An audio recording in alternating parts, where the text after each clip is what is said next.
Preparing for the New Millennium. In this one-hour special, we examine some of the trends and issues of the approaching century. Coming up, could a man-made technological blunder threaten our way of life? It affects virtually every facet of modern life. Reporters Galen Tethrow and Kim Farrell examine how you can prepare for the looming year 2000 computer bug.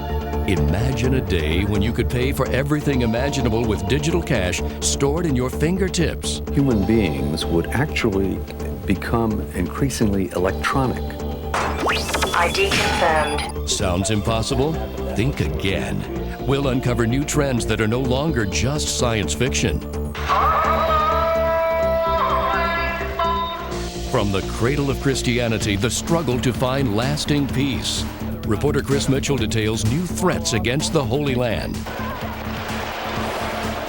Could the United States be in for a massive earthquake? Just how big could it be and where would it hit?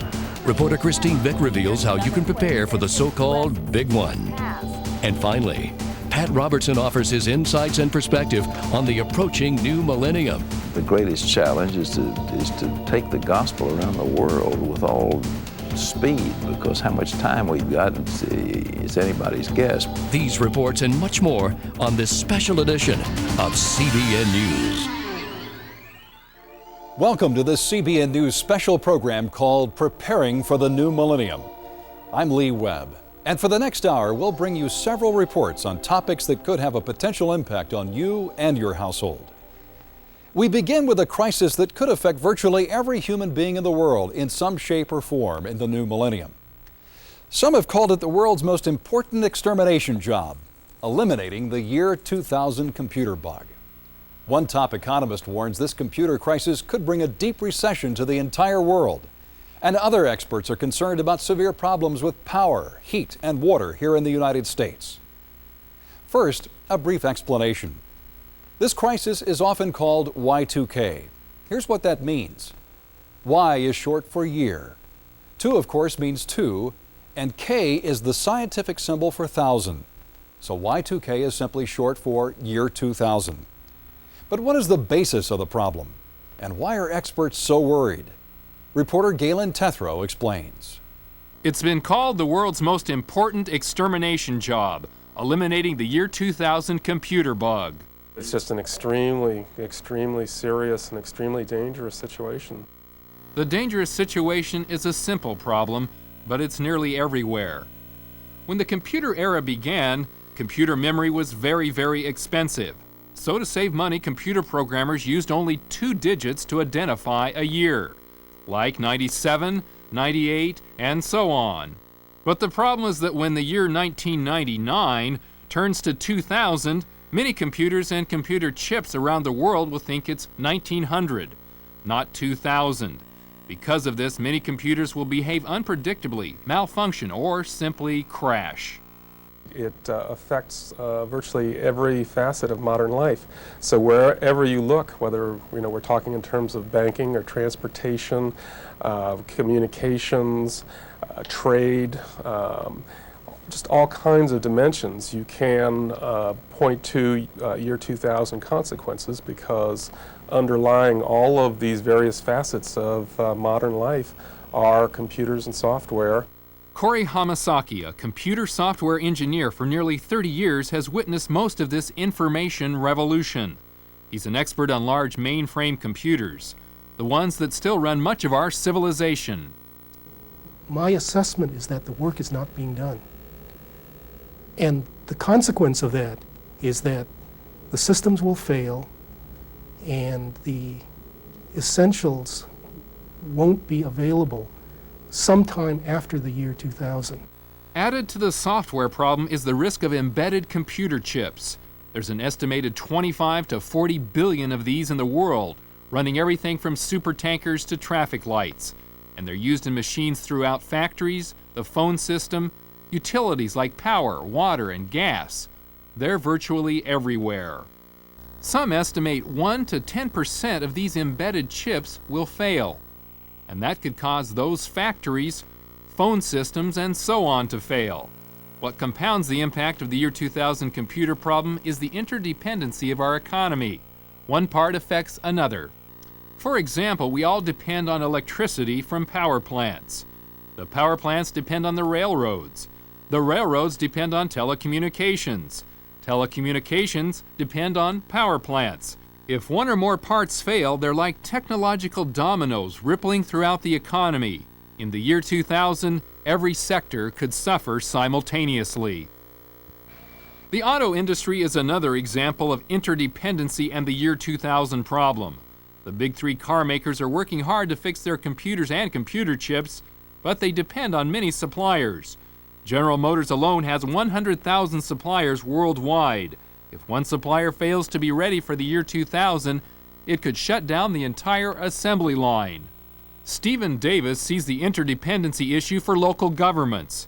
He's working on the year 2000 problem from Montgomery County in Maryland. Everything's interdependent. We all rely on suppliers who rely on suppliers. Many of them are using just-in-time inventory, which of course has a risk to it.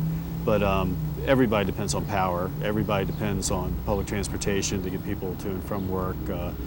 At the county government level and city government, it's where the rubber hits the road in terms of government services. People rely on us for health care in some instances, public safety, police and fire protection. They depend on us to have the traffic lights turn off and on at the right time. So there's a lot that we're responsible for, and that's why we're looking at it so closely. From town hall to the assembly line, this complex but fragile supply chain brings us nearly everything we depend on. Like the supply chain that leads from oil rigs to your local gas pump, this chain runs on computers and computer chips that need to be fixed by the year 2000. The scope and complexity of the year 2000 problem concerns many. At a minimum, we're going to have a 20% adjustment in the Dow and some bankruptcies due to this. That's a fairly significant impact and actually exceeds a lot of what other people outside the Y2K arena have felt. Few expect the world to stop on January 1, 2000, but the many disruptions to the economy could affect us all, like thousands of Lilliputians tying down this Gulliver of an economy. Then why not just fix the computers? Despite the billions of dollars already being spent by government and business, there's simply not enough manpower and time to fix the problem. That's why many believe the human element, not technology, may be the most important part of the solution to the year 2000 problem. It's how people choose to act and react. It's the leadership we have, and it is the how people will behave in the event there are interruptions in power, in supplies, in everyday life. What will they choose to do? That is what is most important. So how can each of us better prepare our households for the potential crisis? CBN News reporter Kim Farrell and Paloma O'Reilly, an expert on year 2000 preparation, went shopping for some specific items that families might want to buy. The question's not if, it's when. When should you start getting your family ready for the year 2000? The answer is now. So CBN News is taking you shopping with Paloma O'Reilly. She's co-founder of the Cassandra Project and an expert in preparedness for year 2000 computer-related disruptions. How can they get ready? Well, the two primary sources of heat that we recommend is both the kerosene heaters, there are propane heaters, and there are wood stoves. You need to start looking into preparedness materials now, why they are still available and they're readily available. Also, the sooner that we start asking for things, the quicker the production system can ramp up to supply them. Some retailers we talked to are already gearing up. The people that have been calling for the year 2000 have been talking about bulk quantities, stuff for at least a few weeks. I've been looking to stockpile larger quantities, enough for a month, maybe. Getting people to change the way they think is the key. O'Reilly says the best thing to do is think worst case scenario. It's not going to be business as usual. She says people should expect interruptions in water, power, and food. We're talking a national emergency here, an international emergency. There is no organization that can handle that. So we have to stop expecting somebody to come and fix it for us or to do it for us. It's not going to happen. Okay, so what's the first thing people think about in an emergency? Water. Let's take four members in a family. They want to store water for 90 days. We're talking 360 gallons of drinkable water. This is not necessarily the same water that you would be using to wash dishes or to wash clothes. So you would need to be able to store that much water safely. In addition to water filters, Paloma recommends buying 55-gallon drums made of food-quality plastic to store your water. They're available at specialty stores or through mail-order catalogs. Natural gas is probably a little more reliable, given worst-case scenario, than electric stove. However, because the natural gas delivery systems may also be affected, people might want to make sure that they can use a natural gas stove and adapt it for use with propane. Then there's always solar heat, everything from solar lights to showers. So you fill it, let it get nice and warm, then hang it up, put the shower head on there and let it run. So you see this is a good alternative for a nice hot shower if you don't have hot water? Absolutely. How about a nice warm shower? And what about food? Canned goods are good. Depending on the size of your family, look for number 10 cans if possible. Most important, be sure to check the expiration dates. You can also buy freeze-dried foods or meals ready to eat at Army surplus stores. As for your financial affairs, O'Reilly suggests paying off as many of your bills as you can. Rent or mortgage payments should be paid 3 months in advance to get you through the peak of the crisis. And by all means, get hard copies of all financial and medical records too. And what about those who might call this kind of planning extreme or even alarmist? Paloma says it's better safe than sorry. I just think of it as taking precautions, making sure that my family and my friends are going to be okay. And I would much rather do that and be wrong and not need it than not having done it because I stuck my head in the sand and having somebody be hurt because of it. Kim Farrell, CBN News. Pat Robertson talked to Larry Burkett, a Christian financial expert, for some practical advice. The minimum is you ought to get a hard copy record of everything you have. Your Social Security record, your VA record, your bank account, your IRAs, your 401ks. Have a hard copy record so you can reconstruct that if you have to. Everybody can do that. Most people keep probably anywhere from a week to 2 weeks of food in their house. Why not increase that and keep a month's worth? Don't go out and buy dehydrated stuff. Go out and buy stuff that you can eat, but increase the supply. If you think the water might go off, you can go a long time without bathing. You can't go a long time without drinking. It doesn't take a lot of money to lay in 50 or 60 gallons of water. I mean, you're talking about $30 probably to do that. And so there's some prudent things everybody can do. We really don't know how bad Y2K is going to be. It's too early yet. The more we get along in the process, the more we're going to find out. The difficulty is you're not going to really know the extent of it until you get so far in that everybody's going to know the extent of it. And you and I both know what happens then. What about cash, gold coins, silver coins, all these things?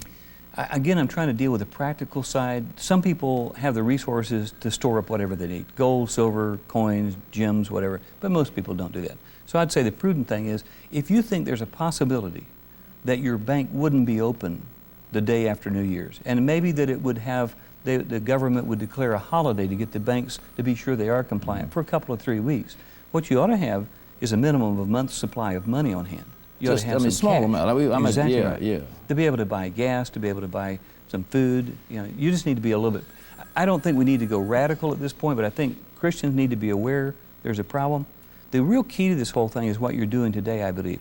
What we cannot do individually, most of us can't prepare individually, we can do collectively.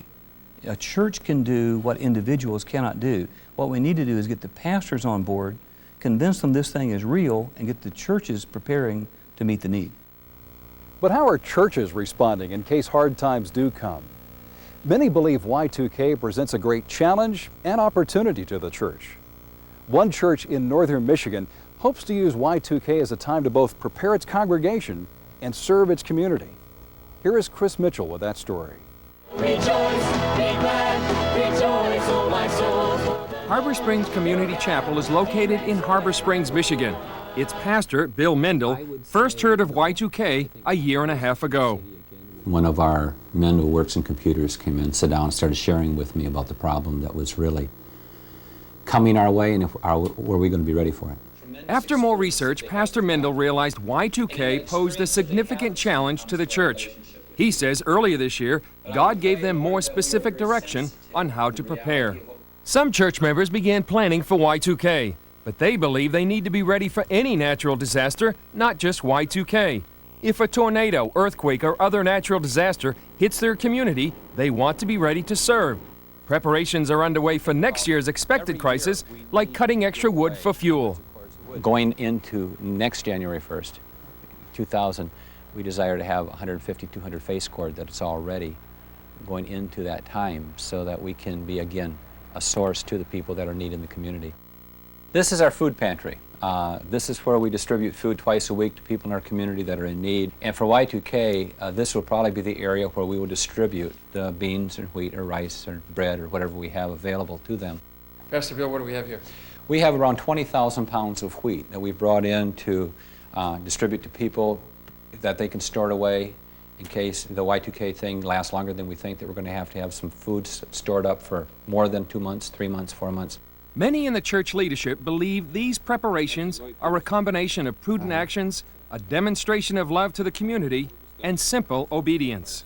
Nobody really knows what's going to happen with Y2K, but as a church, we just believe that it's time to prepare and to get ourselves right and simplify our lives. But most of all, getting right spiritually is going to be the most important part for anyone.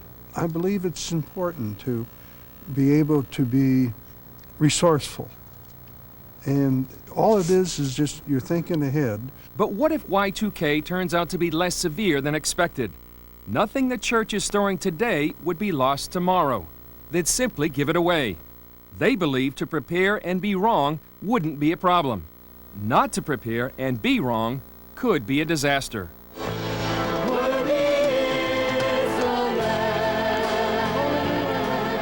In spite of the practical preparation, church members say the focus needs to remain on the one who promised to never leave or forsake his church. He's your source, and he will supply for you through everything. But you have to be close to him. He has called his children to rally around him and to be close to him. And I think that's right now what I'd encourage everybody to do.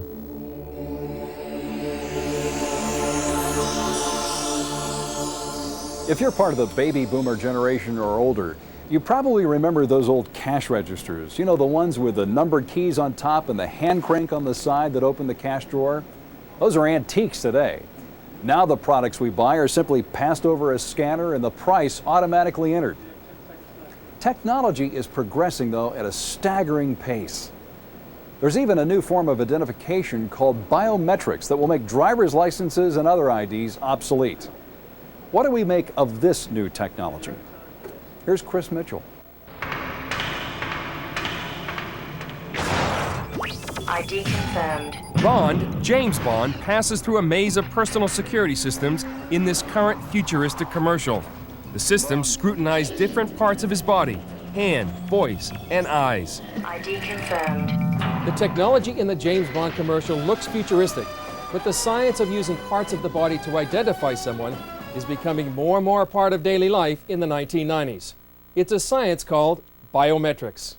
Fundamentally, what we've developed here is the ability to use a portion of your body, specifically the iris of your eye, for the purposes of identifying you as an individual. Rob Van Naarden is the vice president of Sensar, a company marketing a biometric technology for use in ATMs. I'm going to use this card, which will simulate the fact that I've walked up to an ATM. This technology takes a picture of the iris of your eye and matches it against an image already stored in a computer database.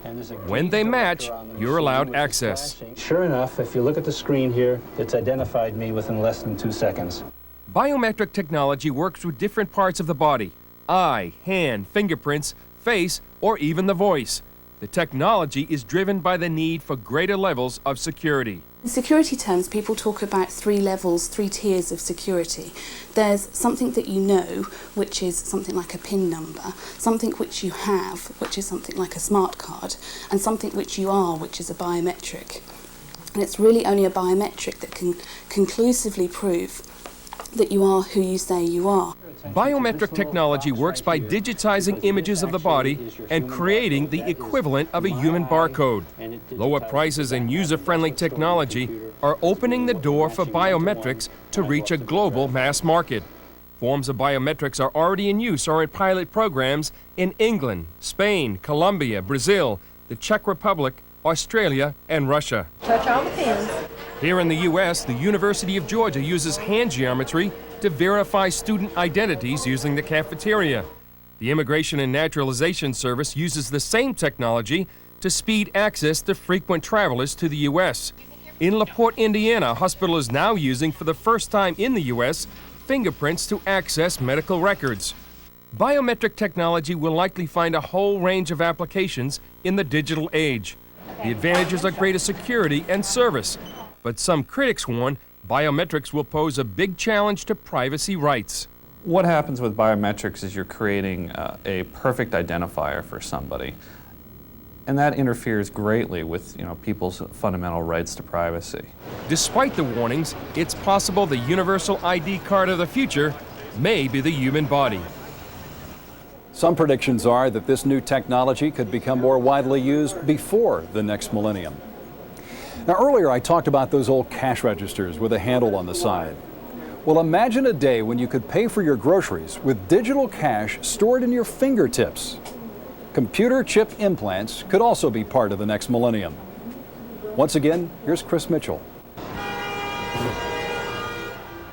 On the brink of the next millennium, implanting computer chips into human beings is no longer science fiction. Imagine that human beings would actually become increasingly electronic and would have this technology in their bodies. Edward Cornish is president of the World Future Society.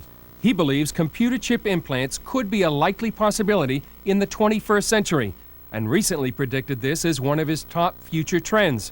He predicted a chip implanted somewhere in our bodies might serve as a combination credit card, passport, driver's license, and personal diary. Computers are getting smaller. They're being implanted in automobiles and maybe refrigerators and furniture of various kinds. The next step would be to plant them in your body. The next step is already here for our pets. How would you feel if your pet was lost or stolen? If we ever lost them, I would be miserable. If somehow my animal got lost, I'd really feel devastated. To protect dogs and cats from being lost or stolen, over 1 million pets in the U.S. have already been implanted with ID computer chips. The chips, implanted by a veterinarian under the skin of the animal, contain a number that can be read by a handheld scanner. AKC Companion Animal Recovery, this is Brian. All I need is the microchip number. When an animal is found, the microchip information is checked against a national database to locate the owner. Protecting dogs and cats through computer ID chips constitutes one application for implants. But what about human beings? One recent story in the Chicago Tribune noted the notion of using implantable chips to control humans isn't entirely absent, even in these early stages of the technology's development. Right here, I want you to provide a computer that way. One possible application is to monitor the location and physical readiness of combat troops.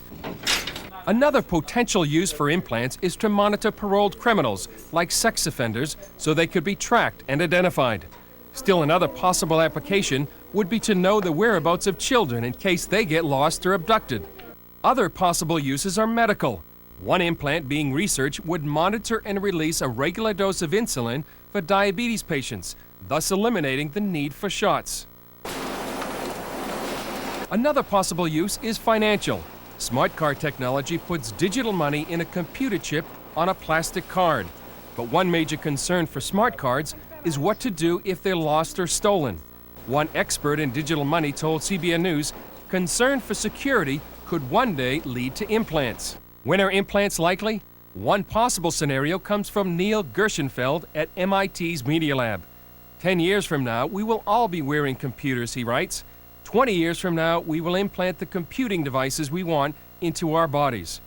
Could this lead to Big Brother? And who would monitor this vast amount of new information?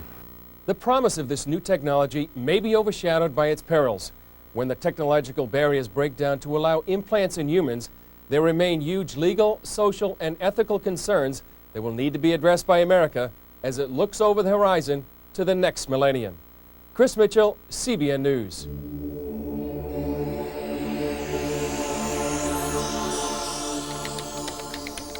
Technological advancements have made the world much smaller. You can even communicate with people in far-off countries via the internet.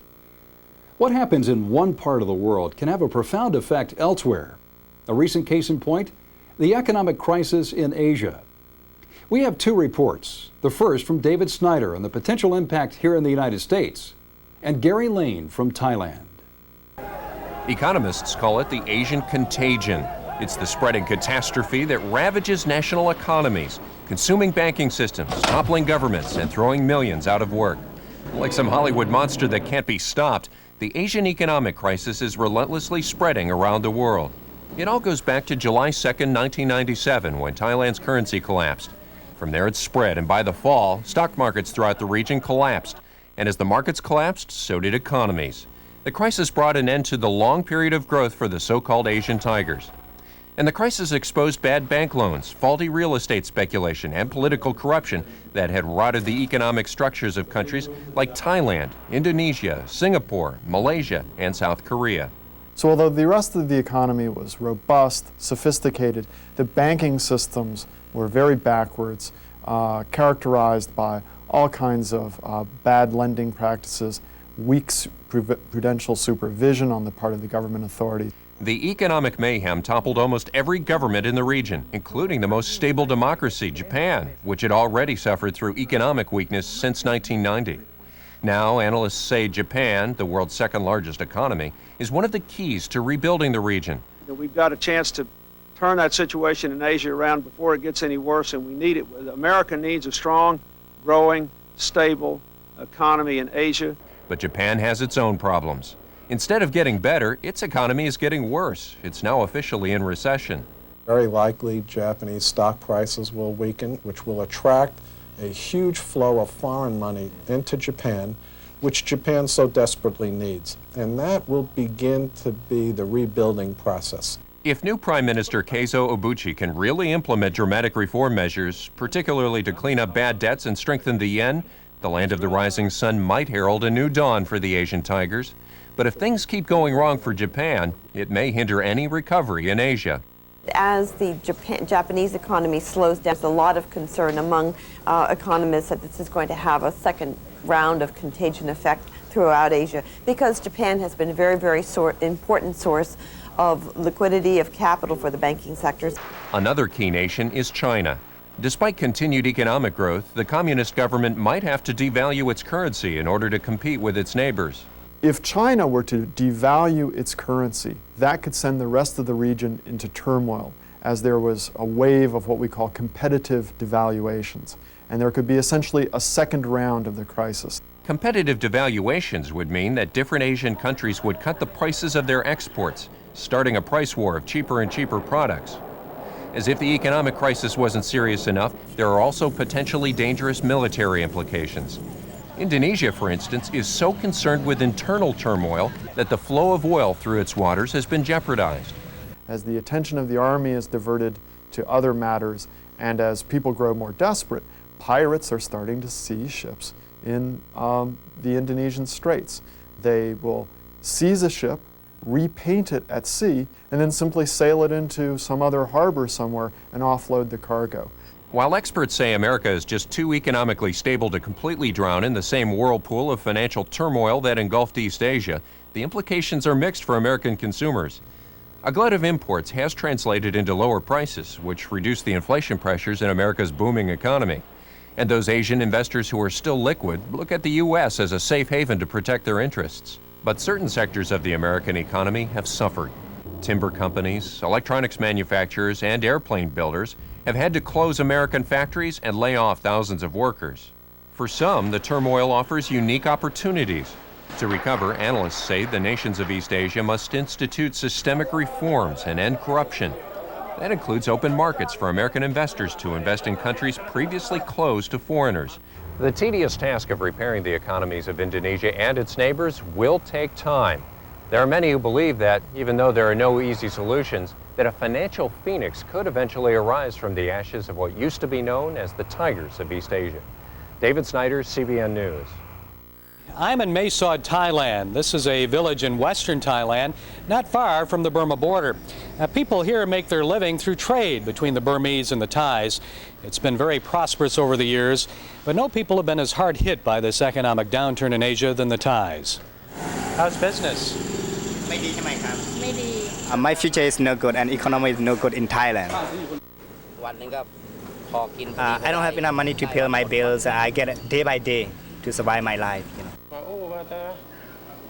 Thai economy is for the moment no good, and we don't have any customer to come and buy our jewelry shop. We cannot use like our living life not like before many years ago, and now we have to reduce 50% of our expenses. Joining us now is CBN News financial editor Drew Parkhill. And Drew, we've just seen how the Thais are hurting financially. How will this affect American families? Lee, I think Asia is a signal that tougher times are coming not only to Asia, but to the rest of the world. We've seen Russia started to go down. South America's having problems. The last bastions of strength have been North America and Europe. So there's no question we're heading for a time of tighter belts and being more conservative. So American families are saying, hey, what do we do to get ready? What's your advice? Well, this has been a great period of time, last 7-8 years of stocks and bonds doing well, but it's probably going to be a time where you're going to focus on preserving what you have, not making a lot of money. So safer investments, government securities should do well. Even for small savers like savings bonds would be fine. Treasury bills, treasury bonds, they should do well in the years ahead. Mutual funds?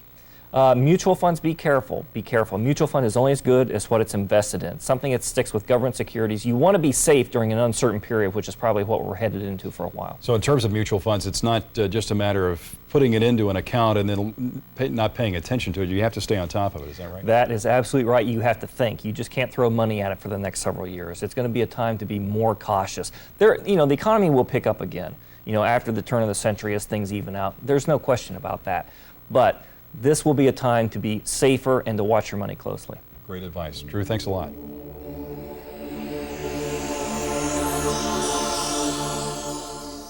This millennium began with Islam spreading throughout the Middle East.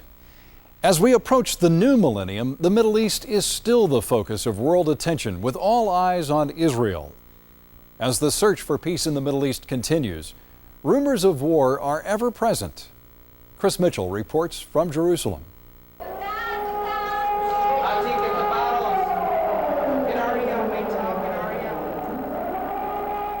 An Israeli family is filmed by a news crew hurrying off to its bomb shelter during the Persian Gulf War. Warning alarms ring out as Saddam Hussein launches another Scud missile attack against the Jewish state.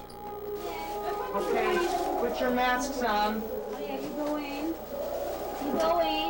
Come on, Aria. But today, more than 7 years later, Barry Siegel, his wife, and young daughter are still at risk. Missiles could rain down again on Israel at any time. They drill and check their gas masks in preparation for another possible poison gas attack. We have the gas masks for all our children. We have 3 children, and then also we have our own masks. This mask here is actually from the Gulf War, which I guess is maybe a bit of a reminder. But a new massive missile buildup by Israel's Arab neighbors means the entire Israeli population is now living literally on the front lines. And while border skirmishes in the north and clashes with Palestinians occur almost daily, much darker clouds of war appear to be gathering. Intelligence reports say Iran is moving swiftly to escalate the conflict, sending advanced weapons and support to terrorists in South Lebanon, and pushing for a new terror campaign inside Israel. Iran could also use its new advanced Chinese-made missiles against Israel or its supporters. Meanwhile, Syria also appears to be making preparations for war. It is widely believed that Syria nearly instigated a war on the Golan Heights last fall. And despite Syrian denials, defense and intelligence reports show that Syria's chemical weapons plants are quickly loading Scud missiles with a particularly deadly form of nerve gas known as VX gas. Since the Gulf War, the current peace process has been founded on the concept of trading land for peace promises. But what began as a framework for peace, some analysts believe has become a prescription for war. The reality, the geopolitical reality today is that Israel is on course for another war. Stan Goodenough is editor of the Middle East Digest. Many of us who were opposed to the peace process in the beginning because we realized that it would weaken Israel strategically, militarily, in terms of territory, would weaken Israel, knew and believed that once Israel started to talk surrender of land for peace, the countdown would begin to war. Because a time would come in the future and Israel would not be able to make any more concessions, and then the Arabs would move. Goodenough says the weapons pointed at Israel today are more sophisticated and accurate than the ones developed by Saddam Hussein. And the kinds of weapons that are being focused on are missiles, because the Arab nations saw in the Gulf War how Israel was paralyzed by the missile threats. Talking to Israelis on the street today, you'll find many learn to live and cope under the shadow of war. Are many people that you know concerned? I think most of the people in Israel are concerned, but it doesn't bother them to live the usual days, the ordinary life. People forget that Israel is a tiny country. It's not a big place at all. And if Israel's weak, right, war is the option. CBN News recently accompanied this Israeli Defense Force patrol on the northern Israeli border. Every day, 24 hours a day, Israeli soldiers like these guard the Lebanese border from attack from Hezbollah guerrillas. Syria and Iran arm and supply these guerrillas and wage a war on Israel by proxy. This proxy war has simmered for years, a constant reminder of the threat to Israel from many of its neighbors. It's a dangerous and deadly game of cat and mouse. Whether or not the threat of war to Israel is far off or over the next ridge, the ability to find peace in this area may be determined not by the maneuvers of international diplomats, but by the ability of these soldiers to stand against the ever-increasing threat to Israel's existence across these borders by Iran, Syria, and other Arab nations.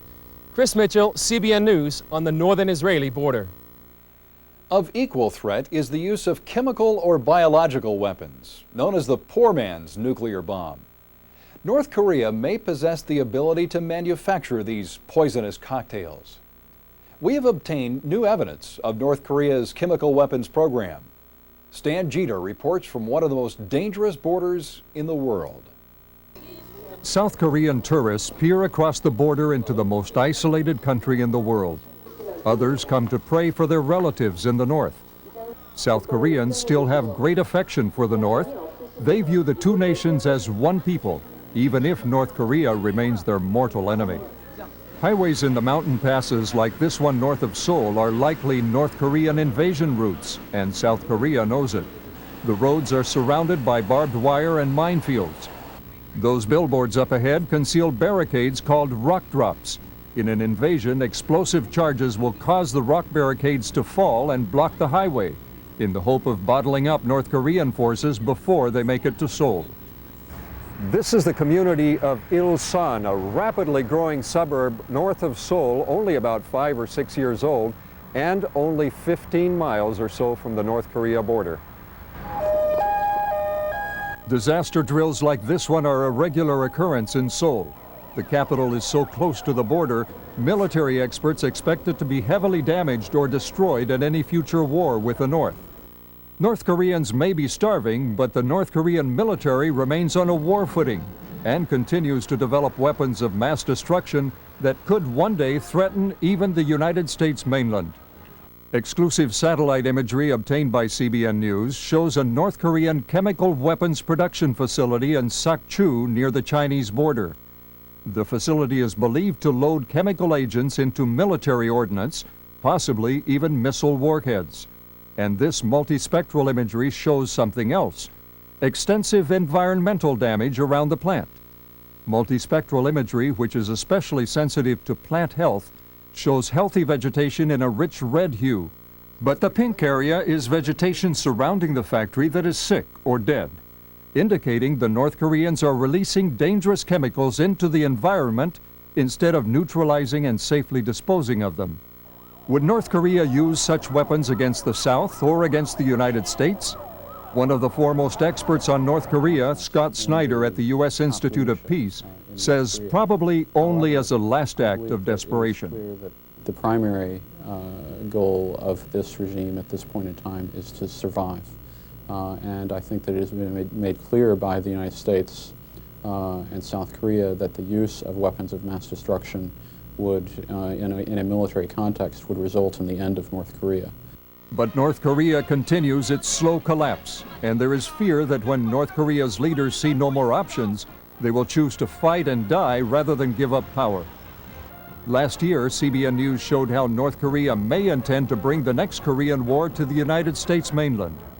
This exclusive satellite imagery, first shown last November, is believed to show the test site for a new long-range missile, the Taepodong-2, capable of delivering chemical, biological, or nuclear weapons across the Pacific. Last month, a Blue Ribbon panel confirmed our report that the Taepodong-2, when built, could reach cities in Alaska and western Hawaii, and a lightweight version could reach as far east as Madison, Wisconsin.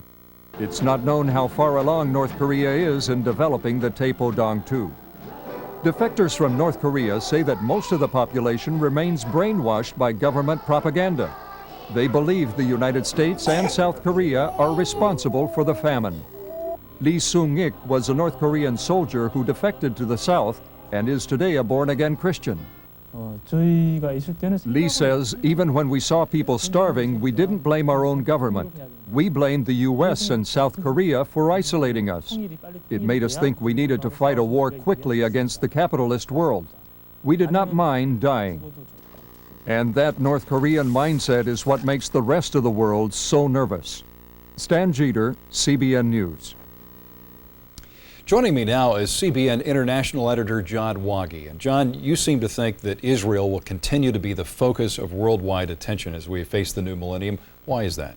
Well, I do think so, Lee, because here's a piece of property roughly the size of New Jersey, and the whole world is looking at it now, and there are UN resolutions contesting who controls that land. Israel builds apartments on one empty hill, and they pass a United Nations resolution against it. We're talking about a real struggle over who controls this land, and Palestinians and their Muslim supporters say it's the capital of their new state, whereas Israel says this is the eternal capital of Israel, Jerusalem. How should Christians respond? Well, Christians can look at the Bible and see that there's prophecy after prophecy concerning this land and a restoration in the land.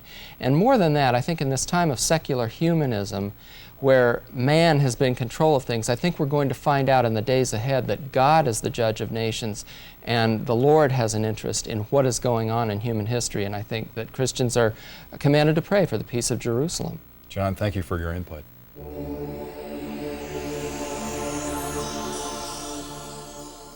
The Atlantic Ocean is calm today, but if a hurricane was bearing down on us, it would look quite a bit different. There have been a number of very strong hurricanes in recent years and other natural disasters, including floods and tornadoes. But are these disasters increasing in frequency? In the first of two reports, Christine Bick examines the weather patterns of the past and looks at the trends for the future. In China, more than 1,000 people have died from catastrophic heat and flooding. In the U.S., the death toll as a result of heat waves across the nation is 110 and counting.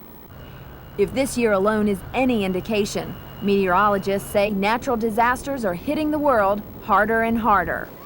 Just look at the last decade. In the United States alone, the cost of all natural disasters more than doubled. Among the most expensive catastrophes, Hurricane Andrew in 1992.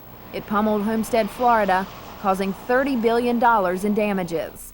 Wildfires in Laguna Beach, California, ravaged more than 170,000 acres, leaving 25,000 people homeless. The Northridge earthquake in California. It is still the second costliest disaster in the U.S. Flooding in Texas and North Dakota. The Mississippi River floods, which became the costliest floods in U.S. history. Deadly tornadoes that ripped through Texas, Tennessee, and Alabama. Florida recorded its worst tornado season ever. Even this year's El Nino became the strongest on record. It was blamed for disasters like the Canadian ice storm. The worst on record, it left 3 million people without power for weeks. In other parts of the globe, the effects of El Nino are finally tapering off. But now its counterpart, La Nina, is stealing El Nino's thunder. It's just now beginning to set up, but it looks like it's going to be a relatively strong La Nina, which sort of has the opposite impact as an El Nino. Meteorologist George Frederick says that means places like California that drowned in floods this year can expect severe drought and scorching wildfires. Florida, which lost more than 485,000 acres to fires this year, can expect some heavy flooding. Frederick warns that it is only a matter of time before a severe natural disaster hits a major population center. It's very possible a city like St. Louis, certainly Oklahoma City, Dallas, could be a target for a significant tornado event that would do a lot of damage. You look at California, there's a lot of people who live on the fault zones out there, and eventually, they're going to have another earthquake, and there's going to be a large loss of property and possibly lives. Specific areas in the U.S. are more hazardous than others. Losses from a natural disaster in these areas would be 45 times greater than in other parts of the country. Future risks include the East Coast, where storm experts predict 2 or 3 major hurricanes to hit this year. If one of them should hit the Florida Keys, 77,000 residents and 50,000 tourists could be at risk. The New Madrid Fault Zone.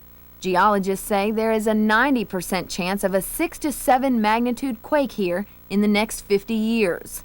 The Sierra Madre Fault, just 12 miles from downtown Los Angeles. A 7.6 magnitude earthquake struck here 10,000 years ago. Geologists are certain it's ripe for another one. Other threats of earthquakes linger in the Pacific Northwest, South Carolina, Massachusetts, and parts of New York. Droughts and brush fires similar to the Florida wildfires are predicted for parts of the southwestern U.S. and Mexico. Mexico is also at risk for a major volcanic eruption near San Marcos. Nearly 300,000 people are in jeopardy. Ironically, more people have been moving to disaster-prone areas, and that only makes the future more uncertain. In the past 2 years, several major earthquakes from China to Venezuela have killed thousands of people and left many more injured and homeless. The United States hasn't felt a major earthquake for more than 4 years. But experts warn that the potential for the so-called big one is growing, and the fault line may not be in California. Here again is Christine Vick. Earthquakes can strike without warning, shaking whole communities to the core, turning worlds upside down. The most recent devastating earthquakes have hit places Americans don't pay much attention to. But more than 6,000 people have died in the past year from earthquakes in Afghanistan, Iran, Italy, China, and Venezuela. The last big earthquake to shake the United States was the Northridge quake in Southern California 4 years ago. 57 people died, and it became the second costliest disaster in U.S. history. But the Northridge earthquake, despite its damage, was almost a tremor compared with other quakes that have hit the U.S. in centuries past. And California isn't the only place that could have a shaky future. On the Oregon coast, this year's El Niño storms have uncovered stumps on the beach from an ancient forest. Scientists believe a massive earthquake 2,000 years ago shook part of that forest into the ocean. Mark D'Arienzo, a state geologist, suggests it was an awesome display, complete with tidal waves. They're pretty scared because you have a lot of things going on. The land drops, a tsunami comes in, you have a lot of shaking for 2 or 3 minutes. So these tree stumps, I think what it does is it draws attention to the earthquake threat in a dramatic fashion. Could the Oregon coast be ripe for another great shaking? Experts say a major quake hits off the coast every 350 to 500 years. The last great Oregon earthquake in 1700 caused a huge tidal wave which wiped out several fishing villages in Japan. A large magnitude quake now could create costly damage in Pacific Northwest cities and towns. But the region most vulnerable to a damaging earthquake may be the New Madrid Fault Zone near the mighty Mississippi. In the winter of 1811 to 1812, 3 of the most powerful earthquakes in U.S. history shook the New Madrid Zone, which runs from northeastern Arkansas through Tennessee into southeast Missouri. The shock was so strong it reached Washington, D.C., and church bells rang as far away as Boston. The Mississippi River reversed its course in places, and the quake created 2 lakes in northwest Tennessee. Nothing like those quakes has hit the region since, but the U.S. Geological Survey says there's a 90% chance that New Madrid will have a magnitude 6 to 7 quake in the next 50 years. Robert Herman is an earthquake specialist at St. Louis University. He doesn't expect a repeat of the quake that struck in 1811, but a quake that strong would now have nationwide impact. What you would have is you'd have severe disruption of the land surface between Memphis and Cairo. You'd have some severe disruption of rivers, pipelines, communication. It would be a major disaster in the country. A major quake could damage bridges and elevated roadways and cause the collapse of many older buildings. The Insurance Services Office predicts that a multi-billion-dollar damage tag from a New Madrid quake might force 1/3 of American insurers into bankruptcy. Some scientists worry that the public may tune out earthquake warnings, especially in areas where they don't often happen. The New Madrid area shut down schools and some businesses in 1990 when one forecaster wrongly predicted a major quake there. But the threat is real in New Madrid and the Pacific Northwest, and in other U.S. fault zones, including Charleston, South Carolina, Boston, and parts of New York State. Federal and state governments, as well as some businesses, are trying to alert Americans to be more prepared. So there's things you can do as a homeowner if you're in a risky area to do before the earthquake, and during the earthquake you can prepare to duck, cover, and hold, get under a sturdy table, and then be prepared that you're going to be on your own for 72 hours. And that's something that's very simple to tell people and something they can do to help themselves. It could be years before Americans are confronted with another catastrophic quake, but each month that passes puts more stress on the nation's most dangerous fault lines. And for a region caught off guard, it might mean a record-breaking disaster. Christine Vick, CBN News, the Oregon coast.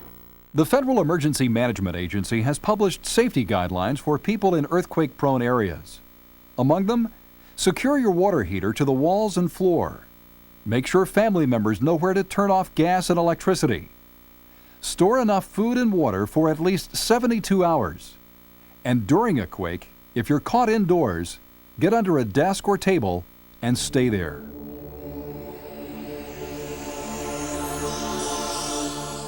Finally, Pat Robertson joined Gary Lane and me for a look at some of the trends and issues likely to affect us in the new millennium. Pat, what do you see as the greatest challenges as we face the new millennium? Well, I think it's the pervasive secularism. I believe that our society has just about gone over the edge in terms of morality. And the question is, are we too late to bring it back? I think it's right on the knife's edge, but that's the greatest challenge we face. As far as Christians, I think the greatest challenge is to take the gospel around the world with all speed, because how much time we've got, it's anybody's guess, but it does seem like time is running out on us. Christians are very concerned about Y2K and the potential crisis there. Mm-hmm. How can they prepare? Initially, it certainly wouldn't be bad to have a supply of currency on hand, to have some extra food on hand, to have some things that would be helpful in terms of some sort of a survival mode. But we can't do but so much of that in the middle of cities. I mean, people can't store but so much in an apartment in New York City or in Chicago.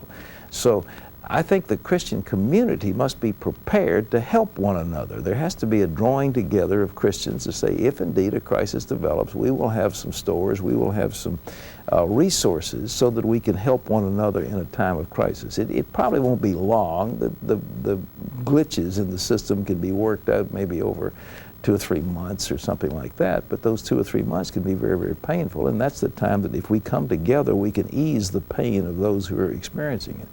As we look at things like biometrics and implants, some fear that this is ushering in the New World Order. What's your take on that, Pat? Well, you know, the Huxley's Brave New World concept, we are really getting to some pretty scary things. Everybody thinks it's nice, but you know, when we were able to clone a mouse recently, people were saying, well, the next step would be cloning humans. And apparently the technology is not that far away to clone human beings. that is a frightening concept ethically.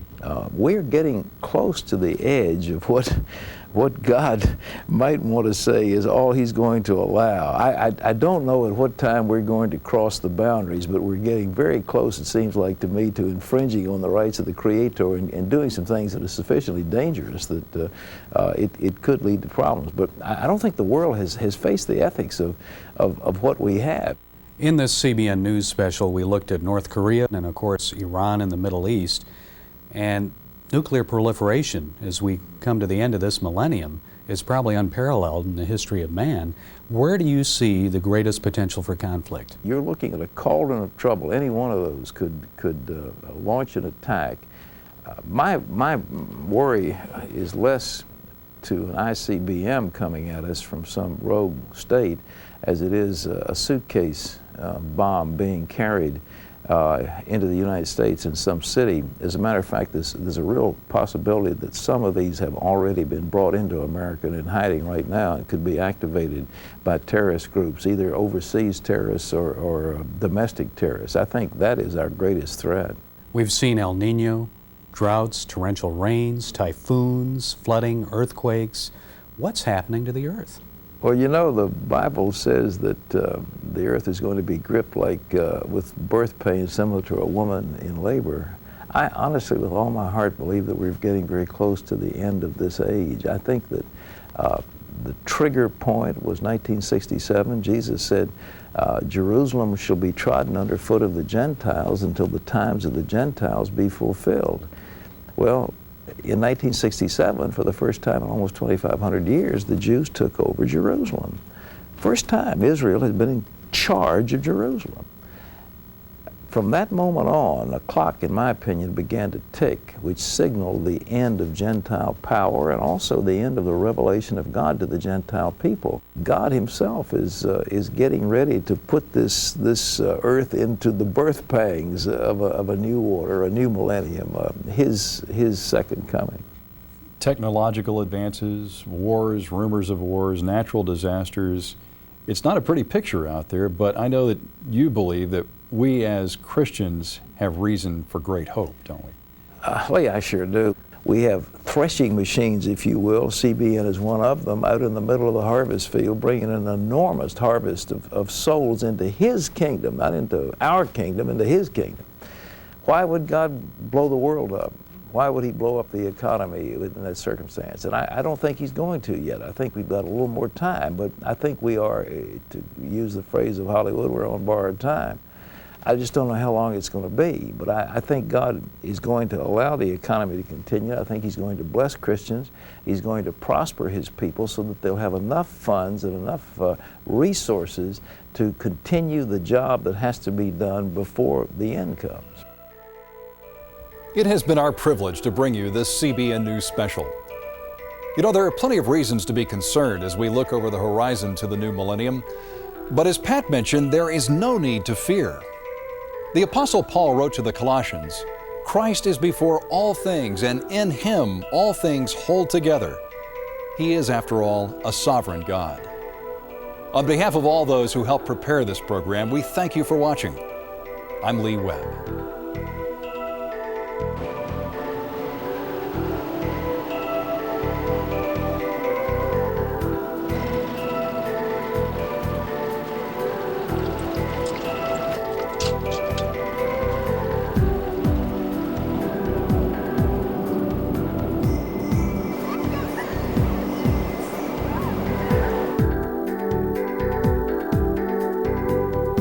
Four members in a family.